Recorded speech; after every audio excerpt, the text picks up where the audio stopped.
Hello friends, मेरे YouTube channel में आपका हार्दिक स्वागत है। सदिश बीजगणित या वेक्टर अलजेब्रा से संबंधित आज हम इस वीडियो में कुछ सवाल हल करेंगे। ये सवाल सरल प्रकार के हैं और इनका संबंध सदिशों के द्विविमीय और त्रिविमीय वियोजन से है। तो पहला सवाल इस प्रकार से है, यदि vector a is equal to r sine theta i plus r cos theta j हो तो a का मॉड्यूलस ऑफ a का मान ज्ञात करना है। मतलब a को हमको द्विविमीय वियोजन के रूप में दिया गया है, इसका x घटक दिया गया है और y घटक दिया गया है, तो हमको इसका परिमाण ज्ञात करना है, मतलब मॉड्यूलस ऑफ a का मान ज्ञात करना है। तो यदि हम a को aXi प्लस ayj इस प्रकार से लिखते हैं तो इसके परिमाण के लिए सूत्र होता है a is equal to modulus of a is equal to root of ax का स्क्वायर और प्लस ay का स्क्वायर।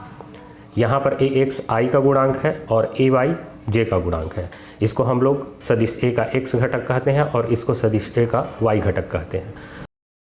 तो यहाँ पर देख सकते हैं x का i का गुणांक यहाँ पर r साइन थीटा है, मतलब ax का मान r साइन थीटा हो जाएगा और यहाँ पर j का गुणांक r कॉस थीटा है, तो ay का मान r कॉस थीटा के बराबर होगा। तो इसी सूत्र का प्रयोग करके हम मॉड्यूलस ऑफ a यानी कि a का परिमाण ज्ञात कर सकते हैं। तो ये हो जाएगा r साइन थीटा का स्क्वायर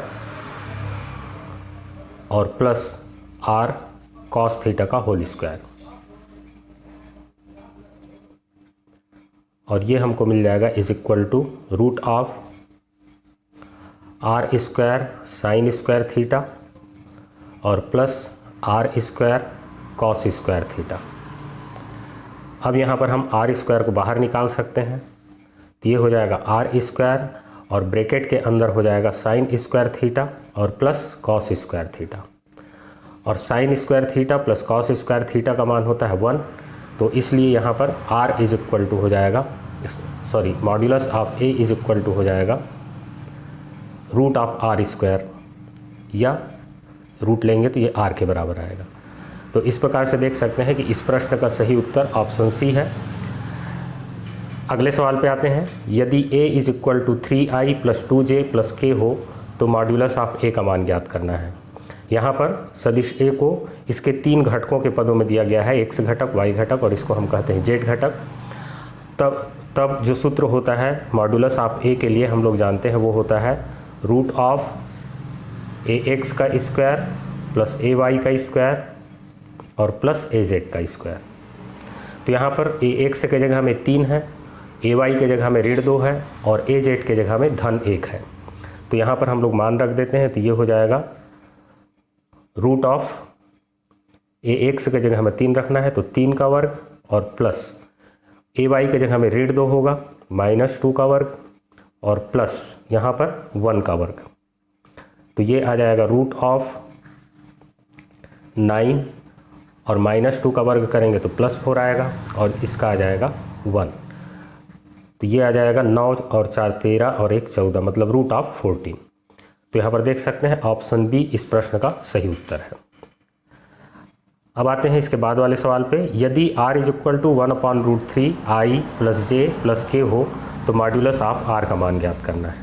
यहाँ 1/√3 ब्रैकेट के बाहर है तो इसको हम लोग अंदर ले जाते हैं, तो i/√3 प्लस j/√3 और प्लस इसको हम लोग लिख सकते हैं k/√3 r is equal to. तो यहाँ पर फिर से इसी सूत्र का हम प्रयोग करेंगे, तो modulus of r is equal to हो जाएगा ax के जगह में यहाँ पर 1/√3 है, ay के जगह में भी 1/√3 है और az के जगह में भी 1/√3 है। तो ये हो जाएगा रूट ऑफ 1/√3 का स्क्वायर प्लस 1/√3 का स्क्वायर और प्लस 1/√3 का स्क्वायर इज इक्वल टू आ जाएगा 1/√3 का स्क्वायर करेंगे तो 1/3 प्लस 1/3 प्लस 1/3, या इसको हम लिख सकते हैं रूट ऑफ 3/3 हो जाएगा और 3 से 3 कैंसिल होगा तो ये आ जाएगा root of 1 is equal to 1। तो इस प्रकार से देख सकते हैं कि इस प्रश्न का सही उत्तर ऑप्शन डी है।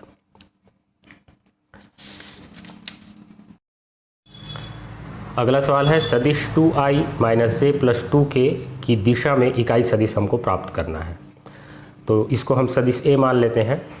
तो किसी भी सदिश की दिशा में इकाई सदिश का सूत्र होता है unit vector in the direction of a is equal to होता है सदिश a को हम उसके परिमाण से भाग दे देते हैं, तो हमको उसकी दिशा में इकाई सदिश मिल जाता है। तो यहाँ पर सबसे पहले हम इसका परिमाण निकालेंगे और फिर इसी सदिश को उसके परिमाण से भाग दे देंगे। तो परिमाण के लिए सूत्र अभी हमने देखा था पिछले सवालों में, a is equal to root of ax square plus ay square plus az square. तो यहाँ पर ax का मान है 2, तो 2 का वर्ग, यहाँ पर ay का मान है ऋण 1, तो ऋण 1 का वर्ग हो जाएगा, और यहाँ पर az का मान है 2, तो 2 का वर्ग हो जाएगा, और ये आ जाएगा 4 और प्लस यहाँ पर -1 का वर्ग +1 हो जाएगा, और प्लस यहाँ पर 4 हो जाएगा, और ये आ जाएगा 4 4 8 और 1 9, और इस प्रकार से मॉड्यूलस ऑफ a का मान हमको मिल जाता है 3। अब इस 3 से इस सदिश को हम भाग दे देंगे तो a की दिशा में इकाई सदिश मिल जाएगा। तो a की दिशा में इकाई सदिश हो जाएगा vector a divided by modulus of a, मतलब 2i माइनस जे और प्लस 2k, और इसको हमको डिवाइड कर देना है मॉड्यूलस ऑफ a मतलब 3 से, या इसको आप ऐसा भी लिख सकते हैं 1/3 2i माइनस जे और प्लस 2k। तो यहाँ पर देख सकते हैं इन तीनों ऑप्शन में ऑप्शन सी इस प्रश्न का सही उत्तर है 1/3 2i minus j plus 2k। अगले सवाल में आते हैं सदिश r is equal to 3i minus j plus 2k है, और इसकी दिशा में हमको इकाई सदिश निकालना है। तो यहाँ भी हम इसी फार्मूले का यूज करेंगे। तो सबसे पहले r का परिमाण निकाल लेते हैं। तो r का परिमाण यहाँ निकालेंगे तो ये आ जाएगा 3 का वर्ग प्लस -1 का वर्ग, और प्लस यहाँ पर az इज इक्वल टू 2 है तो 2 का वर्ग, और ये आ जाएगा 9 और प्लस ये हो जाएगा 1 और प्लस 4, तो ये आ जाएगा रूट ऑफ 14। तो यहाँ पर r की दिशा में इकाई सदिश हो जाएगा unit vector r is equal to 1/√14, और इसी सदिश को फिर से लिख देना है 3i माइनस जे और प्लस 2k, ये वाले फार्मूले से। तो इस प्रकार से देख सकते हैं कि इन 4 ऑप्शंस में से ऑप्शन सी इस प्रश्न का सही उत्तर है। मेरे वीडियो को अंत तक देखने के लिए आपका बहुत बहुत धन्यवाद। अगले वीडियो में फिर से आपसे मुलाकात होगी। Thank you.